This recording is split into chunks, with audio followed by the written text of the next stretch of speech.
नमस्कार, मैं हूँ आपके साथ शुभांगी पांडे और आप देख रहे हैं आमने सामने न्यूज़। लॉकडाउन 3 में शराब कारोबार को खोल दिया गया है।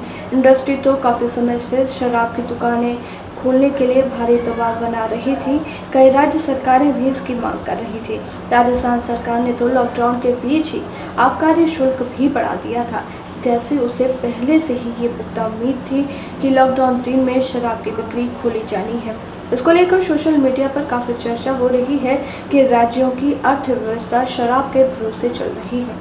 आइए जानते हैं कि इस बात में आखिर कितनी सच्चाई है।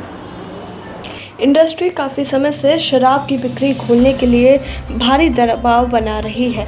हरियाणा जैसे कई राज्यों में भी इसकी मांग कर रही थी, तो राजस्थान सरकार ने लॉकडाउन के बीच ही आबकारी शुल्क बढ़ा दिया था, जैसे उसे पहले से ही ये पुख्ता उम्मीद हो गई थी कि लॉकडाउन 3 में शराब की बिक्री खोली जाएगी। असल में राज्यों की कमाई के मुख्य स्रोत होते हैं राज्य जीएसटी, भू राजस्व, पेट्रोल डीजल पर लगने वाले वैट या सेल टैक्स, शराब पर लगने वाला एक्साइज और गाड़ियों आदि पर लगने वाला कई अन्य टैक्स। शराब पर लगने वाला एक्साइज टैक्स यानी आबकारी शुल्क राज्यों के राजस्व में एक बड़ा योगदान देता है।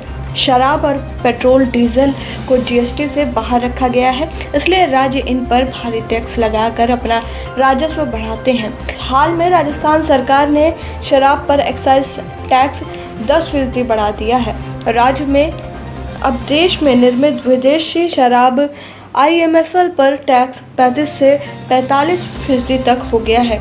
इस तरह बियर पर भी टैक्स बढ़ाकर 45% कर दिया गया है, यानी 100 रुपये की बियर में 45 रुपये तो ग्राहक सरकार को टैक्स ही देता है। इसके अलावा राज्य को केंद्रीय जीएसटी से हिस्सा मिलता है, लेकिन केंद्र सरकार कई महीनों से राज्यों को जीएसटी का हिस्सा नहीं दे पा रही है, जिसको लेकर राज्यों ने कई बार शिकायत भी की है। राज्यों के राजस्व का बड़ा हिस्सा शराब, पेट्रोल, डीजल की बिक्री से आता है।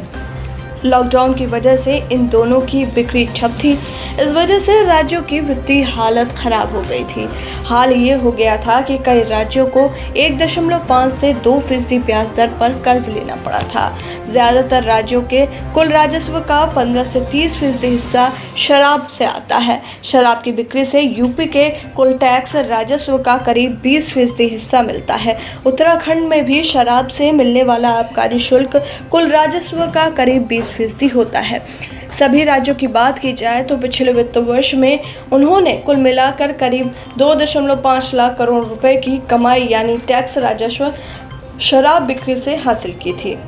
शराब की बिक्री से वित्त वर्ष 2019-20 में महाराष्ट्र में 24,000 करोड़ रुपए, उत्तर प्रदेश में 26,000 करोड़ रुपए, तेलंगाना ने 21,500 करोड़ रुपए, कर्नाटक ने 20,948 करोड़, पश्चिम बंगाल ने 11,874 करोड़ रुपए, राजस्थान ने 7,800 करोड़ रुपए और पंजाब ने 5,600 करोड़ रुपए का राजस्व हासिल किया था।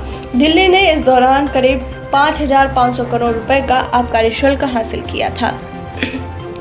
राज्य के कुल राजस्व का ये करीब 14% है। बिहार, गुजरात में शराब बिक्री पर प्रतिबंध लगा हुआ है। कोरोना वायरस के संक्रमण को रोकने के लिए देश में लॉकडाउन लागू है। वहीं 4 मई यानी आज से लॉकडाउन 3 की शुरुआत हो रही है। इस लॉकडाउन की मियाद 17 मई तक की है। हालांकि इस बार लॉकडाउन में केंद्र सरकार की तरफ से कई रियायतें दी गई हैं।